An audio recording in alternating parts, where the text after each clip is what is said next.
Programme ہو کیا رہے کے ساتھ میں ہوں شازیہ خان۔ پروگرام میں آج سب سے پہلے بات ہوگی فوجی عدالتوں کے لیے آئینی ترمیم۔ قومی اسمبلی سے بل پاس مگر سینٹ میں کورم نہ پورا ہونے کی وجہ سے مؤخر۔ کیا فوجی عدالتوں کا معاملہ پاناما فیصلے کی وجہ سے لٹکایا جا رہا ہے؟ پروگرام کے دوسرے حصے میں بات ہوگی حکومتی میڈیا سیل کی حکمت عملی اور فنڈنگ، سیاسی محاذ آرائی میں میڈیا کی جنگ سر فہرست، پاکستانی میڈیا کی بے بسی، اب سیاسی لیڈران بھی مبصرین۔ پروگرام کے آخری حصے میں بات ہوگی عالمی سطح پر پاکستانی کرپشن منظر عام پر، ورلڈ بینک کا ریکوڈک کیس میں پاکستان کے خلاف فیصلہ، سپریم کورٹ میں نیب کی غیر قانونی بھرتیوں کا کیس۔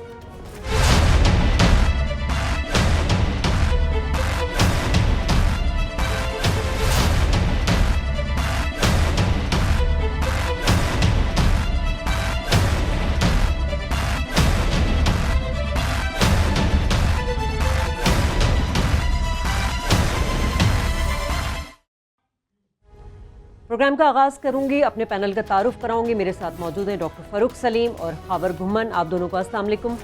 ناظرین، اگر بات کی جائے کل کی تو وہ مبارک دن تھا جب وزیر اعظم میاں نواز شریف صاحب نے نیشنل اسمبلی کو شرف بخشا۔ یہ تاریخی دن بدقسمتی سے کسی عوامی مسئلے کے لیے نہیں تھا بلکہ اس کڑوے گھونٹ کو دوبارہ پینے کے لیے تھا جسے 2 سال پہلے ملٹری کورٹس کا نام دیا گیا تھا۔ بات کرتے ہیں وہاں پر تو اس بل کے لیے کورم پورا بھی ہوا، گرما گرم بحث بھی ہوئی اور پھر یہ بل پاس بھی ہو گیا، مگر ہاتھ ہی نکل گیا اور دم رہ گئی۔ یعنی آج سینٹ میں ہم نے دیکھا کہ کورم پورا نہیں ہونے کی وجہ سے اسے 28 مارچ تک ملتوی کر دیا گیا ہے۔ ناظرین، اب آتے ہیں مدعے کی طرف، اور مدعا یہ ہے کہ جب تمام تر مشاورت کی گئی، کنسنسس ہو گیا، ٹرانزیکشن بہت اچھی طرح سے ہو گئی، تو آخر کیا وجوہات تھیں کہ آج سینٹ میں یہ بل پاس نہیں ہو سکا؟ کیا یہ وہی بات تو نہیں جس کا بارہا ہم اپنے پروگرام میں ذکر کر چکے ہیں کہ پاناما کیس کے فیصلے کے آنے تک ملٹری کورٹس کے قیام کی توسیع کا معاملہ اس کو لٹکایا جائے گا؟ خاور گھمن صاحب، بات وہی کروں گی میں، کنسنسس، ٹرانزیکشن پوری، لیکن آپ کی اس بات کو بھی سیکنڈ کروں گی کہ یہ آپس میں کوئی ڈیل ہے، کچھ مسئلے چل رہے ہیں کہ جب تک کیس کا فیصلہ نہیں آتا تب تک؟ شازیہ، ابھی تک پورے کا پورا جو ہاتھی ہے وہی پیچھے ہے، جب تک کیونکہ سینٹ سے ووٹ نہیں ہوگا وہ امینڈمنٹ پڑی رہے گی۔ اور دوسری بات یہ ہے کہ دہشت گردی عوامی مسئلہ ہے، یہ کڑوا گھونٹ عوام کے لیے ان کو پینا پڑے گا۔ اینی ویز، ڈاکٹر صاحب یاد ہوگا آپ کو لاسٹ ویک ہم نے اسٹوری کی تھی، اس میں میں نے میرے جو سورسز نے یہی بتایا تھا کہ اس کو یہ نا ڈیلنگ ٹیکٹس یوز کریں گے، یہ ملٹری کورٹس کو سیٹ اپ نہیں کریں گے۔ یاد ہوگا آپ نے کہا تھا وہ آرام سے ہو جائے گا، کوئی مسئلہ نہیں ہے۔ جب نیشنل اسمبلی سے پاس ہو گیا تو میں نے اپنے اسی سورس کو چیک کیا، میں نے کہا جناب آپ نے تو مجھے یہ خبر دی تھی کہ یہ اتنی جلدی ملٹری کورٹس نہیں بنیں گے، آج نیشنل اسمبلی نے کر لی ہے، کل وہی ساری پارٹی سینٹ میں بیٹھیں گی اور آرام سے وہ 69-70 ووٹ چاہیے، 104 کا ہاؤس ہے سینٹ کا، تو آرام سے یہ امینڈمنٹ پاس ہو جائے گی۔ میں نے کہا میں نے تو آن ایئر یہ بات کہی تھی کہ اس کو، میری تو اسٹوری اس میں باؤنس بیک کر رہی ہے۔ اچھا، میرے سورس بڑا کانفیڈنٹ ہے، وہ ویل کنیکٹڈ ہے، اس نے کہا کل دیکھیے گا یہ امینڈمنٹ پاس نہیں ہوگی۔ میں نے کہا میں یہ اپنے شو پہ کہہ دوں، وہ کہہ رہا تھا، اس نے، میرے سورس نے کہا آپ صبح دیکھ لیجیے گا، اس کے بعد پہ بات کر لیجیے گا، یہ نہ ہو کہ کل آپ پھر کہیں گے آپ نے مجھے غلط ثابت کر دیا۔ تو آج کیا ہوا، سینٹ کے اندر 70 ووٹ چاہیے تھی 2/3 میجورٹی کے لیے، آئینی ترمیم کے لیے۔ اب پرائم منسٹر صاحب بالکل انہیں شرف بخشا، سینٹ کو بھی کافی عرصے کے بعد وہاں پہ ان کی تشریف آوری ہوئی ہے، لوگوں نے بڑا ویلکم کیا، ڈیسک تھمپنگ ہوئی، لیکن جو کام تھا وہ ووٹ جو چاہیے تھے وہ 69 وہ ووٹ پورے نہیں ہوئے۔ آج آئے 67 سینیٹر بیٹھے تھے وہاں۔ ایگزیکٹلی۔ اب مسئلہ یہ ہے کہ اب ایک عام جو سوال جو ہے عام بندے کی ذہن میں بھی آ رہا ہے، ہمارے ذہن میں بھی آ رہا ہے کہ کیا وجہ ہے کہ کل تو آپ نے سارے نیشنل اسمبلی کے اندر آپ کو 228 سم تھنگ، وہاں پہ 2/3 میجورٹی کے لیے چاہیے، وہاں پہ تو سارے بندے پورے 255 مل گئے کل۔ اب کل ہیوی میجورٹی آپ کو مل گئی، تو یہاں پہ کیا ہوا؟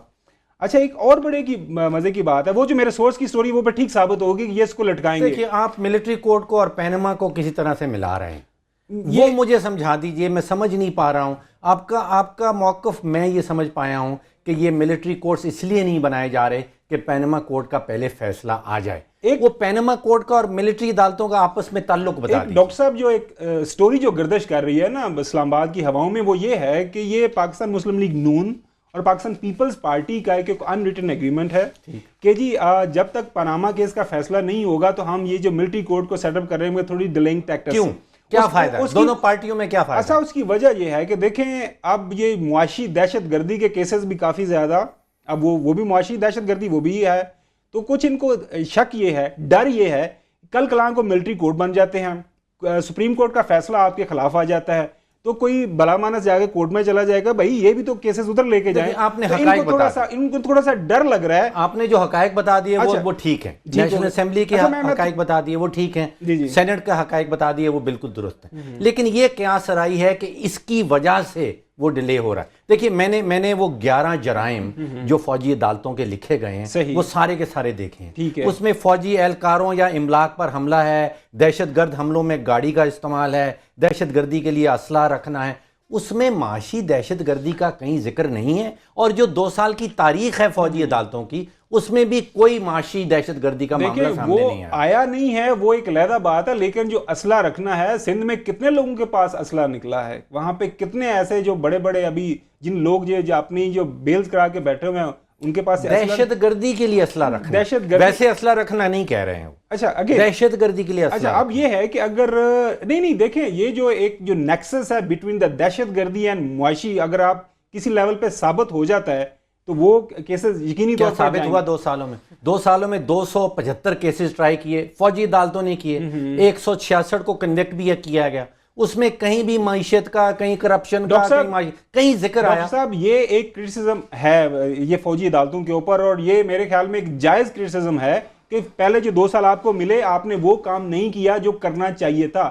دیکھیں جب جنرل راحیل شریف نے کیا کہا تھا, بارہا اپنی تقریروں میں انہوں نے ایک چیز کو جو زیادہ سے ہائی لائٹ کیا تھا کہ پاکستان کے اندر دہشت گردی کی مین وجہ کیا ہے, ill gotten money, جو باہر سے فنڈنگ. اب آپ کہہ رہے ہیں کہ راحیل شریف صاحب جو کام نہیں کر سکے وہ نئے چیف صاحب آ کے کریں گے. ایک بالکل یہ اچھا آپ کے خیال میں یہ فوجی عدالتوں کو توسیع کیوں دی جا رہی ہے, دہشت گردوں کو پکڑنے کی ضرورت کیوں بڑھی ہے, اور دہشت گردی کیوں پھیل رہی ہے اس ملک کے اندر, ان کے پاس سورسز کہاں سے آتے ہیں, ان کے پاس فنڈنگ کہاں سے آتی ہے. وہ ہمارے ملک کے ہر کونے کونے میں جہاں پہ دل کرتا ہے وہ دہشت گردی, لاہور کے اندر اگر چیرنگ کراس کے اندر دہشت گردی ہوتی ہے تو وہ کیسے ممکن ہو جاتی ہے. اس کے پیچھے دو قیاس آرائیاں آ گئی. ایک قیاس آرائی یہ ہے کہ پینما کا اور ملٹری کورٹس کا کوئی تعلق ہے آپس میں, اور دوسری قیاس آرائی یہ ہے کہ فیوچر میں جو فوجی عدالتیں آئیں گی وہ معاشی دہشت گردوں کو بھی پکڑ لیں گی. بالکل یہ ہے, اور وہی میں نے بتایا نا کہ ایک سٹوری جو گردش کر رہی ہے, میں جس طرح میں نے شروع میں بتایا کہ کل تک بالکل سب کے سامنے یہ چیز تھی کہ آج سینٹ پاس کر دے گا اور فوجی عدالتیں بن جائیں گی, لیکن آج سینٹ نے بل پاس نہیں کیا. اب یہ اگلے ہفتے منگل تک چلا گیا ہے. اگر اگلے 1 مہینے تک فیصلہ نہیں آتا. اچھا ایک رائے جو آ رہی ہے وہ یقینی طور پر جو فیصلہ تو ججز صاحبان نے دینا ہے, لیکن ایک جو پھر وہی میں کہوں گا اسلام آباد کے اندر جو خبر گرم ہے وہ یہی ہے کہ 27, 28, 26, 27, 28 کو جو فیصلہ جو ہے سپریم کورٹ کا آنے کے چانسز ہیں. یہ بھی ہو سکتا ہے کہ اگر فیصلہ بالفرض ہم ممکنہ طور پہ بات کریں کہ اگر نون لیگ کے خلاف آتا ہے تو پھر وہ جائیں گے انتخابات کی طرف, یا پھر وہ اپنا وزیر اعظم صاحب کو ہٹا کے کوئی اور آتا ہے. ملٹری کورٹس کا بہت زیادہ مفروضے ہیں. اگر پرائم منسٹر صاحب کو یہ کہا جاتا ہے کہ آپ سٹیپ ڈاؤن ہو جائیں اور جب تک یہ انویسٹیگیشن چلتی ہے, جوڈیشل کمیشن بنتا ہے, تو پھر آپ کے پورے ایک ملک کا جو سیاسی منظرنامہ ہی بالکل بدل جائے گا. پھر تو یہ فوجی عدالتیں یہ سارا جو بالکل بیک گراؤنڈ میں چلا جائے گا. ابھی تو آپ یہ چیزیں نظر آ رہی ہیں کہ چیزیں اسموتھ چل رہی ہیں, لیکن پاناما کیس کے فیصلہ وہ جو بھی ہو, ایک چیز ذہن میں رکھیے گا کہ ملک کے اندر ایک سیاسی بونچال آئے گا. فیصلہ کسی صورت میں بھی ہو, حق میں جائے اگینسٹ ہو, اس کے اوپر بہت دیکھیں اس وقت اس ملک کے اندر سب سے زیادہ جو ایک موضوع زیر بحث ہے ڈاکٹر صاحب وہ کیا ہے, سوشل میڈیا کے اوپر, اخباروں کے اندر, عام بندے. اب میں اپنے گاؤں جاتا ہوں, وہاں پہ بھی لوگ پوچھتے ہیں وہ پاناما کیس کا فیصلہ کب آ رہا ہے. لوگ ٹیلی فون کر رہے ہیں, SMS کر رہے ہیں, سوشل میڈیا پہ آپ لوگوں کو لوگ آپ سے سوال پوچھتے ہیں کہ پاناما کیس کا فیصلہ کیوں ہو رہا ہے. اس کی ڈاکٹر صاحب اگر میں آپ سے سوال پوچھوں اس کی کیا وجہ ہے, تو آپ کے پاس کیا جواب؟ دیکھیے ایک ایسا فیصلہ بھی آ سکتا ہے جو تاریخ میں آیا ہے کہ دونوں پارٹیز کو, دونوں فریقین کو کچھ نہ کچھ سیلیبریٹ کرنے کا موقع مل جائے. دونوں ایک ایسا فیصلہ آ جائے, دونوں پارٹیاں کہیں گے ہم جیت گئے. اچھا میں اس لیے بھی بریک کے بعد اس کو کنٹینیو کرتے ہیں. ناظرین, ملٹری کورٹ سے حکومت کو کیا خطرہ ہو سکتا ہے, اور جو ڈاکٹر صاحب نے کہا کہ دوسری جو پارٹی ہے اس کو کیا سیلیبریٹ کرنے کو ملے گا, بات کریں گے اس بریک کے بعد.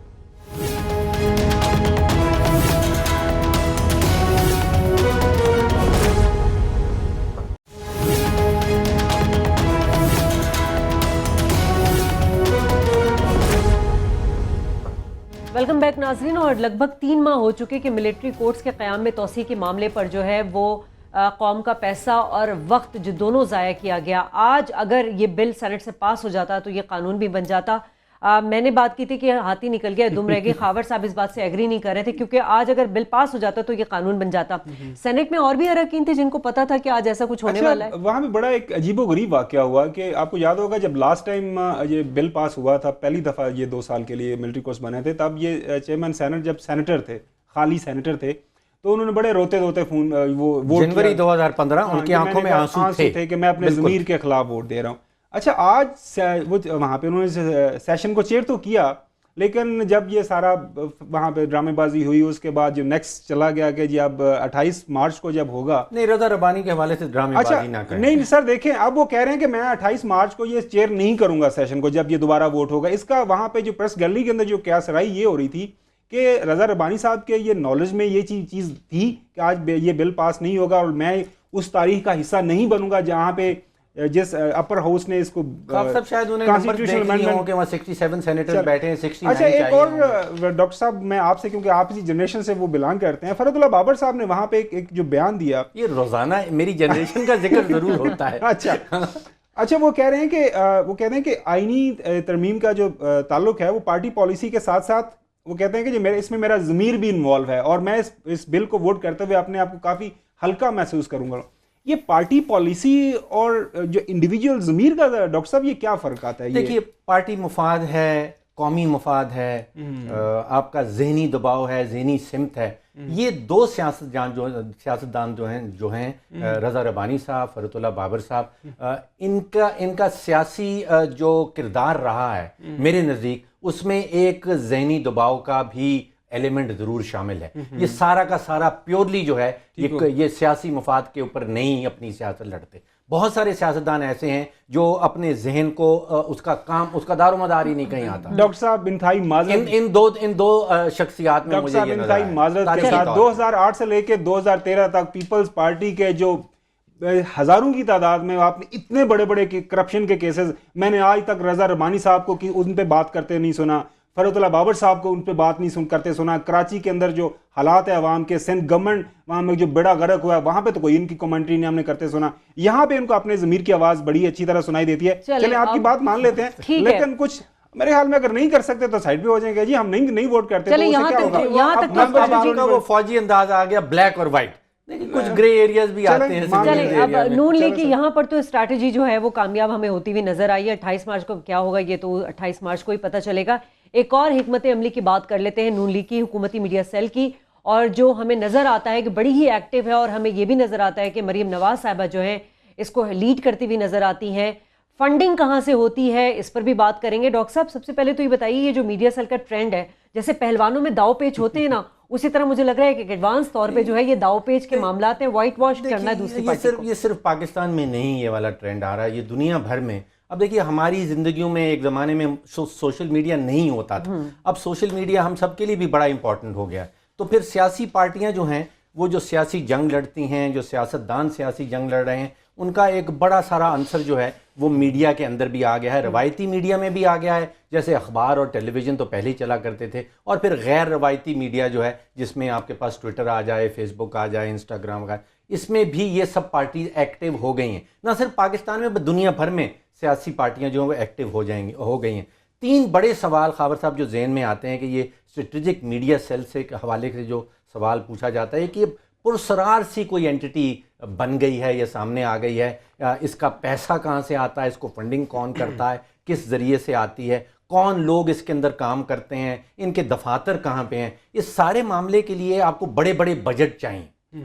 جو 3 سال کا ایک ریسرچ میں نے دیکھی ہے, پاکستان مسلم لیگ نون جو گروپ ہے ان کے پاس تو بہت بڑا بجٹ ہے, 7 ارب سے زیادہ کا کہا جاتا ہے کہ پچھلے 3 سال میں میڈیا کے اوپر خرچہ گیا ہے. اسی طرح پی ٹی آئی کی بھی اپنی پوری ٹیم ہے, ان کے پاس بھی میڈیا ٹیم ہے, کہا جاتا ہے کہ 75 رکنی میڈیا ٹیم ہے, ان کا بجٹ 50 کروڑ روپے تقریباً خرچ ہوا ہے پچھلے 3 سالوں میں. سب سے تھوڑے پیسے جو چھوٹا بجٹ رہا ہے وہ پیپلز پارٹی کا رہا ہے تقریباً 20 کروڑ.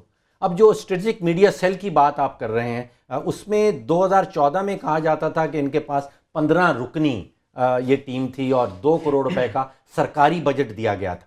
پھر 2015 میں ایک سفارش کی گئی کہ یہ 15 رکنی سے بڑھ کے 38 رکنی بن رہی ہے اور اس کا 2 کروڑ سے بجٹ بھی اٹھا کے 4 کروڑ کر دیا جائے. اب موجودہ جو ہے سچویشن وہ کہا جاتا ہے کہ 100 سے زیادہ ممبران ہیں اس ٹیم کے اندر.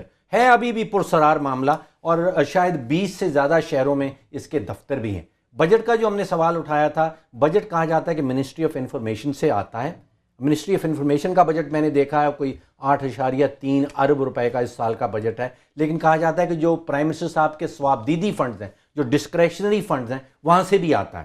میں خاور صاحب ان کی ایڈورٹیزمنٹس دیکھ رہا تھا کہ کس قسم کے لوگوں کو یہ ہائر کرنا چاہتے ہیں. اس میں سوشل میڈیا اسٹریٹجسٹ کی ایڈورٹیزمنٹ ہے، ریسرچر چاہیے، انچارج فوٹو شاپ چاہیے، کانٹینٹ ڈیولپر چاہیے، ڈیجیٹل ٹیم لیڈر چاہیے. تو بڑے مختلف قسم کے مطلب ڈائیورس انٹرسٹ ہے. فوٹو شاپ بھی اس کا مطلب ہو رہی ہے وہاں پہ. وہ ڈاکٹر صاحب ایک تو سوال آپ کے لیے چھوڑے جا رہا ہوں. آپ یہ اسٹریٹجک میڈیا سیل کی ہسٹری بتانے سے پہلے وہ یہ کہ کیا جو اسٹیبلش ورلڈ، جو ڈیولپ ورلڈ ہے، جہاں پہ اسٹیبلش ڈیموکریسیز کام کریں، کیا وہاں پہ بھی جو حکومتیں، پولیٹیکل پارٹیز حکومت میں آ جاتی ہیں، کیا وہ یہ سارے کام نیشنل کٹی سے کرتے ہیں یا اپنی پارٹی فنڈنگ سے کرتے ہیں؟ وہ آپ بتائیے گا.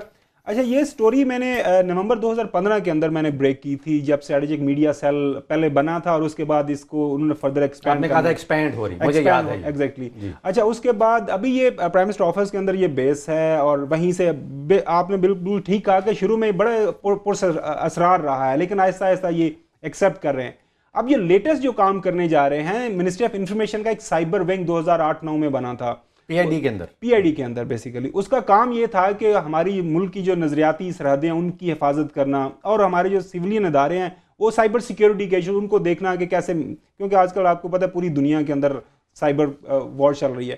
اچھا، وہ بڑا بنا لیکن وہ غیر فعال ہو گیا. اس کے بعد وہاں پہ جس پارکنگ لاٹ کے طور پر وہ استعمال ہوتا رہا، وہاں پہ کوئی کام شام نہیں ہوتا تھا. بس ایک وہاں پہ ڈائریکٹرز اپوائنٹ کر دیے جاتے، کوئی آفسر آپ نے کہیں کو OSD لگا دیا یا کہیں کی پوسٹنگ ٹرانسفر کرنی ہے فار دا ٹائمنگ، اس کو وہاں لگا دیتے. اب یہ کرنے یہ کہہ رہے ہیں کہ اسٹریٹجک میڈیا سیل والے وہ جو سائبر ونگ ہے وہ بھی ان کے وہ انڈر ان کے وہ لے رہے ہیں اپنے جو آفسرز کو، یا وہاں سے جو ان کے جو لوگ ہیں جو آپ نے تعداد بتائی ہے ان کو وہاں پہ اپوائنٹ کریں گے. تو آپ پہلے بھی یہ سوشل میڈیا کو یہ ٹیپ کر رہے ہیں اور اس کو اب یہ بہت اور زیادہ افیکٹولی ان کا پلان یہ ہے کہ جو سائبر ونگ ہے اس کو استعمال کیا جائے، اور وہ جو ایک جو پہلے جو ایک اس میں ایک تھوڑا سا ہڈن چیزیں تھیں اب پراپر فارملائز ہو جائیں گی. وہاں پہ لوگوں کی فارمل اپوائنٹمنٹ ہوگی اس سائبر ونگ کے اندر. کام وہی کریں گے جو اسٹریٹجک میڈیا سیل کر رہا ہے. اور میرے خیال میں یہ اس میں کنسنسس ہے کہ پاکستان مسلم لیگ نون مریم نواز شریف صاحبہ نے یہ جو میڈیا وار لڑی ہے اگینسٹ پی ٹی آئی پہلے تو اپنے کسی کو اپنے نزدیک نہیں پھڑکنے دیتی تھی آپ کو سوشل میڈیا کے حوالے سے، لیکن مریم صاحبہ نے یہ بات آپ کو ان کو یہ داد دینی پڑے گی. انہوں نے نہ صرف اچھا کیا بلکہ ایٹ ٹائمز لیڈ کیا ہے، مطلب اچھی طرح سے میڈیا اسٹریٹجی کو سنبھالا ہے. یہاں بریک لے لیتے ہیں. کہاں دفتر کہاں ہے، وزیر اعظم سیکریٹریٹ میں بھی کہا جاتا ہے، رائیونٹ میں بھی کہا جاتا ہے، کیبنٹ بلاک میں بھی کہا جاتا ہے، منسٹری آف پلاننگ کے اندر بھی ایک دفتر کہا جاتا ہے، وزارت اطلاعات کے اندر بھی کہا جاتا ہے، اسٹوری کے اندر ایک official summary code ministry of interior کے اندر بھی ایک دفتر کہا میرے جاتا پاس اس کا ڈاکومنٹری ایویڈنس ہے کہ پرائم منسٹر صاحب نے special approval strategic media cell کی دی. ٹھیک ہے، اور میڈیا سیل اسٹریٹجی سنبھالنے کا کام جو ہے وہ کلے بندے دا دم نہیں ہوتا اس میں، تو اس میں کتنے اسٹاف ہیں، ان کے اخراجات کہاں سے پورے ہوں گے، اس پہ بات کریں گے بریک کے بعد.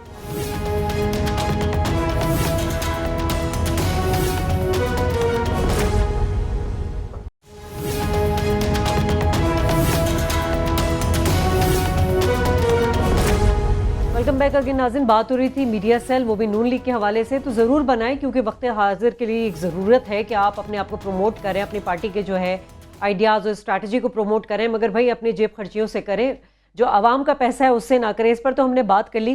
ڈاکٹر صاحب اب ذرا آ جاتے ہیں کہ اشتہارات تو ہم نے حکومت کے بہت دیکھے، اخباروں میں بھی دیکھے، الیکٹرانک میڈیا میں بھی دیکھے.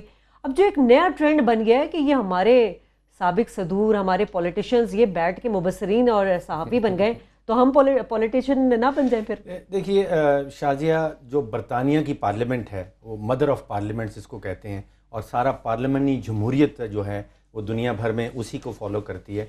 وہاں پہ کہا جاتا تھا کہ جمہوریت کے 4 ستون ہوتے ہیں. پہلا ستون کہا جاتا ہے کہ پارلیمنٹ اٹ سیلف پہلا ستون ہے، دوسرا ستون جو ہے وہ ایگزیکٹو ہے یا انتظامیہ جس کو ہم کہتے ہیں، تیسرا ستون عدلیہ ہے، اور چوتھا ستون پریس کو کہا جاتا تھا. اور اس کے پیچھے بڑی ذہانت کی بات تھی، اور وہ یہ تھی کہ یہ سارے ستون جو جمہوریت کے ہیں یہ ایک دوسرے کے اوپر چیک اینڈ بیلنس رکھیں گے. اگر ایگزیکٹو کوئی غلط کام کر رہا ہے تو عدلیہ اسٹیپ ان ہو سکتی ہے, اگر پارلیمنٹ کوئی غلط کام کر رہا ہے تو پریس سامنے لا سکتی ہے چیزیں. اب یہاں پہ آپ پارلیمنٹ کو جو ایک ستون ہے اور جو پریس ایک ستون ہے اس کو ملا رہے ہیں, یعنی کہ وہ پارلیمنٹیرین سیاستدان یا ہمارے ایکس صدور وہ آ کے بیٹھے ہیں اور وہ آپ کو اپنا پارٹی کا تجزیہ دے سکتے ہیں نا خاور صاحب, وہ آ کے آپ کو پارٹی کا اشتہار دے سکتے ہیں اور کیا چیز دے سکتے ہیں, وہ آپ کو عوامی مفاد کے اندر وہ تنقید اور تبصرہ جو ہوتا تھا, جو میڈیا کا کام ہوتا تھا کہ آپ نے عوام کو انفارم کرنا ہے, آپ نے عوام کی آگاہی کرنی ہے اور تنقید اور تبصرہ کرنا ہے حکومتی پالیسیز کے اوپر. اب آپ سیاستدانوں کو یہاں پہ بٹھا لیں گے تو وہ آپ کو کیا دیں گے, وہ اب پارٹی کا اشتہار دیں گے. وہ جو پریس کی جان تھی, جو جسم تھا, جو اس کی روح تھی, وہ تو غائب ہو جائے گی اس کے اندر سے. وہ ڈاکٹر صاحب اصل میں وہی رہا کہ میں being a student of politics اور میڈیا, میں جب دیکھ رہا ہوں ہم تھوڑا سا ٹرانزیشن میں ہیں, ابھی کچھ چیزوں کو سمجھنے کی کوشش کر رہے ہیں, ہمارے پالیٹیشین بھی, ہم بھی. آپ نے بات بالکل ٹھیک ہے, یہ کوئی اس منطق کی سمجھ نہیں آئی.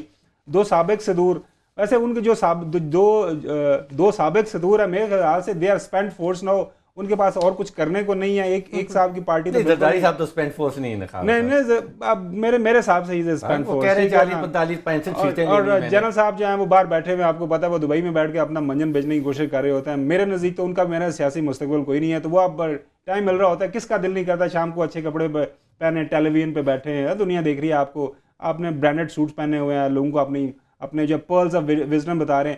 جب آپ حکومت میں تھے, آپ کے پاس اتنی زیادہ پاور تھی اس ٹائم, تو آپ نے جو اس ملک کے ساتھ کیا سب کے سامنے, کراچی کے ساتھ جو دونوں صدور, ٹھیک ہے دونوں صدور نے ایگزیکٹلی, تو وہ آپ سب کے سامنے, آپ مجھے نہیں سمجھ آ رہا کہ ٹیلی ویژن میں آ کے یہ کیا کرنے کی کوشش کر رہے ہیں. بعض اوقات ایسا ہوتا ہے کہ اچھا وہ جو انٹرویوز بھی دیتے ہیں وہ اپنے بڑے سلیکٹڈ لوگوں کے ساتھ بات کرتے ہیں.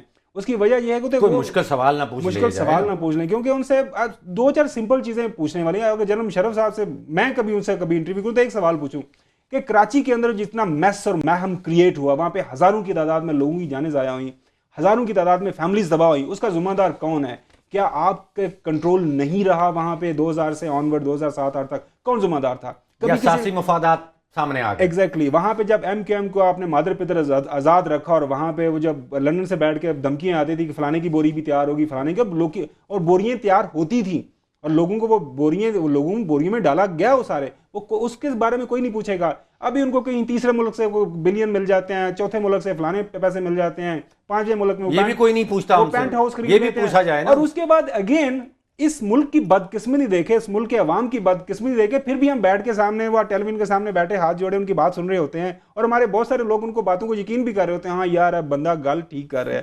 اس کی وجہ یہ ہے کہ ان کو کوئی ریمائنڈ کرانے والا نہیں ہے کہ آپ. لیکن میڈیا نے بھی تو ایک مائنڈ سیٹ کیا ہے نا, میڈیا نے بھی تو اب اگر کوئی ایک چینل 2 صدور کو بٹھا دیتا ہے یا مختلف پولیٹیشنز کو بٹھا دیتا ہے اور اس کے اشتہار چلائے چلے جاتے ہیں, تو عوام کا مائنڈ تو آپ بنا رہے ہیں, اس کا برین واش تو کر رہے ہیں. یہ تو ڈیفینیٹلی ایک آپ جتنا زیادہ وہ کہتے ہیں نا کہ میڈیا کے اندر ایک تھیری ہے کہ ایک کسی آپ نے جھوٹ کو سچ ثابت کرنا ہے تو بار بار اس کو بتائیں. یہ وہ جرمن تو ایگزیکٹلی وہی ہے کہ آپ, مجھے نہیں پتا کہ زرداری صاحب آ کے ٹیلی ویژن پہ کیا کہیں گے. وہ یہ بتائیں گے کہ ہاں وہ میرے جو $60 ملین تھے وہ بالکل صاف شفاف, ہم نے حلال طریقے سے کمائے تھے, ہم نے ان بینکنگ چینل سے ہم نے ٹرانسفر کیا, وہاں سے جو سر پیلس کیسے خریدا, اس کی ٹرانسفر جو بینظیر بھٹو صاحبہ سے میرے نام کیسے ہوئی, میرے بچوں کے نام کیسے ہوئی, میرا جو دبئی میں محل ہے کروڑوں کا جو ہار ہے اس کی جو تزئین و آرائش کس طرح ہوئی. اور اس کے بعد وہ یہ بھی بتائیں گے کہ ڈیورنگ 2013 اور 8 سے 13 تک ان کی گورنمنٹ کیسی رہی, گورننس کیسی رہی, کیسے انہوں نے وہ پیسہ کمایا. یہ ساری چیزیں لوگوں کو بتائیں نا پھر, اگر اتنے سچے ہیں. اسی طرح سوال پوچھنے والا ہوگا تو بتائیں گے. Same goes for general Musharraf کہ ان سے بھی کوئی بندہ پوچھنے والا ہو کہ بھائی جان آپ نے بھی اس ملک کے ساتھ جو آپ نے جو اچھائی کی ہے وہ بھی سب کے سامنے ہے. اچھا ڈاکٹر صاحب, یہ سب پاکستان میں تاریخ پروسیس جس کی آپ ذکر کر رہے ہیں خاور صاحب, وہ اچھی سمت میں نہیں جا رہا. یہاں پہ آپ سیاست کو صحافت کو جس طرح ملا رہے ہیں, یعنی کہ وہ الگ الگ چیزیں ہیں, اور چیک اینڈ بیلنس کرنا ہے. صحافت کا کام یہ تھا کہ وہ آپ کے باقی جو ریاستی ادارے ہیں ان کے اوپر ایک چیک ہو. میں ڈاکٹر صاحب اس لیے کہہ رہا ہوں کہ ہم ٹرانزیشن میں ہیں کیونکہ یہ وہ چیزیں ہیں, اب جس اسٹیبلش ڈیموکریسیز ہیں, UK, ویسٹرن یورپ ہو گیا, امریکہ ہو گیا, وہ تو بہت آگے, وہاں پہ ٹائم لگتے چیزیں بہتر ہوئی. ہم امید کرتے ہیں جس طرح میں اور آپ بات کرتے ہیں, اور بھی کافی سارے لوگ ہیں جو ان چیزوں پہ بات کر رہے ہیں اور اس چیزوں کو کال اسپیڈ, وہ کہہ رہے ہیں کہ یہ چیز صحیح ہے, یہ چیز غلط ہے. اور آہستہ آہستہ چیزیں بہتر ہوگی. ہماری بات سن کے ہو سکتا ہے کچھ لوگوں کے ذہن میں آئے ریٹنگ کا مسئلہ. ویسے خاور صاحب ہمیشہ پازیٹیو بات کرتے ہیں, لیکن آپ کہتے ہیں نا ٹرانزیکشن میں ہے, ہم یہی سنتے تھے ابھی تو میڈیا نیا ہے, بچہ ہے, وہ بچہ جتنا سیکھ سکتا ہے نا وہ میچور نہیں تاریخ لکھی جائے گی, تاریخ ہو رہا ہے, میچور ہو جانا چاہیے ہمارے میڈیا کو. دیکھیے اب اس کی عمر جو ہے وہ ٹین ایج کے بعد پہنچ چکی ہے, اب 14-15 سال سے آپ یہ کام ڈاکٹر صاحب دیر از اے ویزیبل چینج. اب دیکھیں ارلی 2000 میں جو میڈیا تھا, جو الیکٹرانک میڈیا جس طرح اس ٹائم شتر بے مغار کی طرح وہ تھوڑا مادر پدر آزادی تھی, اب وہ چیزیں کافی بہتر ہو رہی ہیں, سیلف سینسرشپ ہو رہی ہے کہ کون سی چیزوں کو ہائی لائٹ کرنا ہے, آپ کی رپورٹنگ میں بہتری آ رہی ہے, چیزیں بہتری کی طرف جا رہی ہیں. دیکھنے والے جو ہیں آئی تھنک ان کا بھی مینٹل بدل رہا ہے. اور یہ جو پولیٹیشینز ہیں یہ یقین کریں کہ 2-4 مہینوں کے اندر یہ فارغ ہو جائیں گے. مواد نہیں ہوگا نا, کیا مواد کیا لائیں گے, بات کیا کریں گے, کیا یہ دیکھیں میڈیا کیا ہے, میڈیا کام ہوتا ہے ایز اے واچ ڈاگ. اچھے کو نہیں آپ نے پریزنٹ کرنا, جو برا ہو رہا ہے, جو اچھا نہیں ہو رہا, جو پرابلمز ہیں آپ کی سوسائٹی کے اندر, ملک کے اندر, گورننس کے ایشوز ہیں, ان کو ہائی لائٹ کرنا. کیا یہ لوگ کریں گے؟ کیا زرداری صاحب ہائی لائٹ کریں گے کہ سیاسی مفاد کے اندر کیا ہو گیا؟ یہ اپنی پارٹی کا اشتہار سامنے لائیں. تو اب چینل کے حوالے سے بھی ایک ذمہ داری آتی ہے, کیا وہ الاؤ کر رہے ہیں کہ آپ آئیں اور اپنی پارٹی کا چلیں سر, وہ خاور صاحب کی بات پہ یہاں اس ٹاپک کو کلوز کرتے ہیں. پیوستہ ہے شجر سے امید باہر رکھ, لیکن ایک امید ہمیں اچھی نظر نہیں آ رہی, اور وہ ہے کرپشن کے حوالے سے. پاکستان میں کرپشن اتنی اور اتنے اداروں میں پھیل چکی ہے کہ اب ریکوڈک کے معاملے پر جو ورلڈ بینک ہے اس نے بھی پاکستان کے خلاف فیصلہ سنا دیا. ساتھ ساتھ بات کریں گے نیب میں بھرتیوں میں بھی کرپشن کا انکشاف ہو رہا ہے. ہمارے ساتھ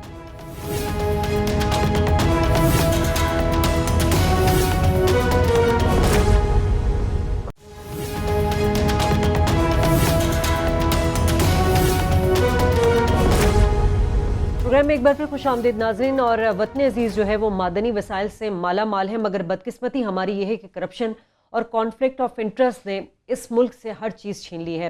کرپشن کی بات کریں گے, اور آج ایک کیس جو آیا ہے ریکوڈک کے حوالے سے ورلڈ بینک کا. ڈاکٹر صاحب فیصلہ پاکستان کے خلاف آیا ہے, ایک تو اس کے بارے میں بتا دیجیے گا, دوسرا ہرجانہ کتنا زیادہ ہو سکتا ہے؟ دیکھیے ورلڈ بینک کا ایک ادارہ ہے جو کہلاتا ہے international centre for settlement of investment disputes, یعنی کہ جو سرمایہ کاری ہوئی ہے اگر اس کے اوپر کوئی جھگڑا ہو جائے تو پھر وہ ورلڈ بینک کے تحت یہ لوگ فیصلہ کرتے ہیں اس کا. خاور صاحب سٹوری شروع ہوتی ہے 1993 سے. اس وقت عبوری وزیر اعظم تھا وفاق میں. میں بہت چھوٹا تھا. آپ تو میری جنریشن کی بات. اچھا, معین قریشی صاحب عبوری کیئر ٹیکر پرائم منسٹر تھے وفاق میں, اور نصیر مینگل صاحب جو ہیں وہ وزیر اعلیٰ تھے بلوچستان میں. اب یہ جو معدنی ذخائر جس کا آپ ذکر کر رہی ہیں وہ تو شاید بلوچستان میں ریکوڈک کے حوالے سے پچھلے 500,000 سال سے پڑے ہوئے تھے. ان میں معاملہ یہ ہوتا ہے کہ جب ایک سونے کی کان یا تانبے کی کان اس میں پروون ریزروز نہیں ہوتے تو اس کی ویلیو تقریباً زیرو ہوتی ہے. جب پروون ریزروز آ جاتے ہیں تو پھر وہ ارب ہار ڈالر میں چلی جاتی ہے. اب یہ ریکوڈک کے اوپر ہمیں معلوم نہیں تھا کہ یہاں پہ ریزروز ہیں یا نہیں ہیں, اور وہ جاننے کے لیے تقریباً $400 ملین کی انویسٹمنٹ کی ضرورت تھی. تو یہاں پہ ایک فورن کمپنی آئی, ایک آسٹریلین کمپنی تھی BHP کے نام سے, ان سے ایک معاہدہ کیا گیا. اس کیئر ٹیکر گورنمنٹ نے یہ معاہدہ کیا کہ آپ $400 ملین خرچیں, بلوچستان کے پاس بھی پیسہ نہیں ہے اور وفاق کے پاس بھی پیسہ نہیں ہے, آپ پیسے یہ لگائیں اور اگر آپ کو سونا اور تانبا یہاں پہ مل گیا تو پھر اس کا 25% جو ہے وہ بلوچستان کی حکومت کو ملے گا, 75% جو ہے وہ والی کمپنی جو ہے وہ اس کی طرف چلا جائے گا. اور اس میں ایک پروویژن اور رکھی گئی تھی کہ وہ 75% کے اوپر جو منافع آئے گا اس آسٹریلین کمپنی کو, اس کے اوپر 35% ٹیکس لگا کرے گا. تو 35% ٹیکس کی شکل میں وفاقی حکومت کو مل جاتا اور 25% ان کا شیئر ہولڈر جو ہے وہ بلوچستان کو مل جاتا. تو 55% پاکستان کو آ جانا. آپ کے نزدیک یہ اچھی ڈیل تھی؟ دیکھیے آپ کا کوئی پیسہ نہیں لگ رہا, آپ کے پاس پیسے ویسے ہی نہیں ہیں. ایک فورن کمپنی آتی ہے, وہ اپنے پیسے لگا کے ریزروز پروف کرتی ہے, اگر وہ سٹا کر رہے ہیں, اگر تو وہاں پہ تانبے کے اور سونے کے ریزروز مل گئے تو 25% بلوچستان کو مل جائے گا, 35% آپ کی وفاق کو مل جائے گا. اب یہ معاملہ اس وقت تک میں یہ سمجھتا ہوں جتنا میں نے ریسرچ کیا اس میں کچھ پیسے کی انوالومنٹ نہیں تھی. معین قریشی صاحب کے حوالے سے, نصیر مینگل صاحب کے حوالے سے, انہوں نے شاید یہاں قومی مفاد دیکھا کہ یہاں پہ 500,000 سال سے یہ معدنی ذرائع پڑے ہیں, اس کو استعمال کرنا چاہیے اور ہمارا پیسہ بھی نہیں لگے گا. اب وہ چلے گئے اور ان کے بعد جو حکمران آئے انہوں نے کہا کہ یہاں تو بے شمار سونا اور تانبا نکل آیا, اس میں ہمیں تو کوئی پیسہ نہیں ملا. ہمارا تو اس میں کوئی ڈیل ہی، ہماری شیئر ہی نہیں بنا. تو پھر انہوں نے اس کمپنی کو پریشرائز کرنا شروع کر دیا. صحیح. اور اتنا پریشرائز کیا وہ کمپنی پاکستان سے بھاگ گئی. ٹھیک ہو گیا. اب وہ کمپنی پاکستان سے بھاگنے کے بعد international centre for investment disputes میں اپنا مقدمہ دائر کر دیتی ہے، اور کل اس مقدمے میں پاکستان کے خلاف فیصلہ آ جاتا ہے. وہ کہتے ہیں کہ پاکستان نے صحیح نہیں کیا، انہوں نے معاہدہ توڑا ہے اپنا. تو ڈاکٹر صاحب بے ضابطگی کا معاملہ نہیں ہے. اس طرح کے کیسز کے جب ڈیسیجن ہوتا ہے تو کس لیول پہ لیگلی بائنڈنگ ہوتا ہے کنسرن پارٹیز کے اوپر؟ اگر فیصلہ آ گیا ورلڈ بینک کی طرف سے اور یہ فیصلہ اسی طرح رہتا ہے تو پاکستان کو وہی طرح شازیہ نے پوچھا کہ کتنے پیسے دینے پڑیں، نقصان ہو سکتا ہے. خاور صاحب، ان عالمی اداروں کی کوشش پہلے یہ ہوتی ہے کہ دونوں فریقین مل کے بیٹھ کے آپس میں کوئی فیصلہ کر لیں، ہمیں بیچ میں مداخلت out of court settlement, out of court settlement کر لیں. اب یہاں پہ انہوں نے پہلے ان کو بہت موقع دیا، لیکن پاکستان کی حکومت، بلوچستان کی حکومت ان سے مل بیٹھنے کو تیار نہیں تھی. انہوں نے اب فیصلہ صرف یہ دیا ہے کہ یہ پاکستان کے خلاف فیصلہ آیا. انہوں نے اس میں ہر جانب پینلٹیز نہیں ڈالی 2018 میں. اب یہ پھر دوبارہ سے ان کو موقع دیں گے کہ آپ لوگ دیں گے اپنی پوزیشن کا. لیکن اگر پینلٹی لگتی ہے، دیکھیے $400 ملین تو یہ کمپنی پاکستان کے اندر خرچ کر چکی ہے. ڈاکٹر صاحب یہ $1 بلین سے کم کی پینلٹی نہیں. اگر یہ اتنا ہی وہ لو ہینگنگ فروٹ تھا یا اتنا اچھی ڈیل تھی تو آپ کی جو جنریشن کے پولیٹیشینز ہیں ان کے دماغ میں یہ چیز اسٹرائک کیوں نہیں؟ ڈیل ضائع ہو گئی، ختم ہو گئی، کسی کے پلے کچھ بھی نہیں آیا. تو اگر وہ 55% آ جاتا تو کسی نہ کسی بھلا ہو جاتا. وہ 55% میں کچھ نہ کچھ کسی کے پاکٹ میں جاتا. اس کے پیچھے 55% تو پورا حکومتی پاکٹ میں جا رہا تھا نا. نہیں، وہ سر حکومتی پاکٹ میں آ جاتا، پھر حکومتی پاکٹ میں پھر ڈیولپمنٹ فنڈز کے نام سے، پھر اسٹریٹجک میڈیا سیل کے نام پہ، پھر وہ سواب دیدی نام پہ کہیں نہ کہیں. اب فرنٹ کمیشن تو نہیں تھی نا مل رہی. صحیح. اب فرنٹ کمیشن نہیں ملی. اب دیکھیں نا، $1 بلین ہم ہمیشہ کہہ دیتے ہیں، بڑا آسان ہے کہہ دینا. $1 بلین اگر پاکستان کو پینلٹی دینی پڑتی ہے تو اس کا مطلب خاور صاحب یہ ہے کہ پاکستان کا ہر خاندان، آپ کا، میرا، شازیہ کا خاندان، ہر خاندان کے سر پہ $4,000 کا جرمانہ ہے. اچھا، اس کیس کے حوالے سے کوئی کورٹ نے بھی انٹروین کیا تھا کسی؟ سر یہ اس بے ضابطگیوں کا معاملہ تھا جس سے اس ایگریمنٹ کو ختم کیا گیا تھا. سوال یہاں یہ کہ سپریم کورٹ نے اس پر مطلب اس کو کنٹینیو کیا تھا. سپریم کورٹ نے 2013 میں فیصلہ دیا تھا کہ یہ ایگریمنٹ جو کیا گیا ہے یہ نل اینڈ وائڈ ہے. اب دیکھیے، اگر ورلڈ بینک یہ کہہ رہا ہے کہ معاہدہ آپ کا قائم رہنا چاہیے تھا، جو آپ نے انٹرنیشنل اگریمنٹس کیے ہوئے ہیں اور اس میں آپ نے ڈالا ہے کہ اس کا فیصلہ international centre for settlement disputes کر سکتا ہے، یہ اگریمنٹس میں لکھا جاتا ہے. تو یہ اس ایگریمنٹ میں لکھا گیا تھا کہ اس کا فیصلہ حکومت پاکستان بھی مانے گی، حکومت بلوچستان کی حکومت بھی مانے گی، اور وہ فیصلہ سپریم کورٹ کیا کرتا رہے گا؟ اب نیب میں بھرتیوں کا جو معاملہ ہے اس پہ بھی سپریم کورٹ آج وہ ایک سو موٹر نوٹس کیس چل رہا ہے اس کا نیب کے حوالے سے، وہاں پہ غیر قانونی بھرتیوں کے حوالے سے. تو وہاں پہ جو آبزرویشن آئی ہیں جسٹس امیر ہانی صاحب کی طرف سے اور جسٹس قاضی فائز عیسیٰ صاحب کی طرف سے، تو وہ یہ سارے کا سارا جو آپ نے یہ اسٹوری ایکسپلین کی وہ سم اپ کر دیتے ہیں کہ پاکستان کے اندر اداروں کا جو ہم نے برا حشر کر دیا ہے، ہماری جو ہے سکسیس گورنمنٹس نے، بوتھ باوردی اور بغیر وردی کے، سب نے ایک ہی حشر کیا، سب کے مطلب کسی نے اس ملک کے ساتھ کوئی بلا نہیں کیا. اچھا، وہ اب یہ ہے کہ وہاں پہ نیب کے اندر ڈاکٹر صاحب آپ کے لیے شاید یہ حیران کن بات نہ ہو، میرے لیے تو بہت بڑی حیران کن ہے، وہاں پہ ایسے لوگ بھرتی ہوئے ہیں جن کے وہ اکیڈمک جو ریکارڈ ہی نہیں ہے، ان کی اکیڈمک کوالیفیکیشن کا پتہ ہی نہیں ہے کہ بندہ پڑھا لکھا کتنا ہے. یہ جو 9 افسران ہیں وہ اسی حوالے سے ایگزیکٹلی کوئی ان کی کوالیفیکیشن کیا ہے، اور اس حوالے سے جب رپورٹ مانگی گئی ہے تو رپورٹ وہاں پہ کوئی پیش نہیں کی گئی. وہ دوبارہ اب ہوا کہ کورٹ اب بہت اس پہ ناراض ہوئی ہے، اور اب سوموار کو نیب چیئرمین کو بلا لیا گیا ہے کہ آپ خود آئیں اور ہمیں بتائیں کہ آپ اپنے ڈپارٹمنٹ میں یہ کیا کرتے رہے.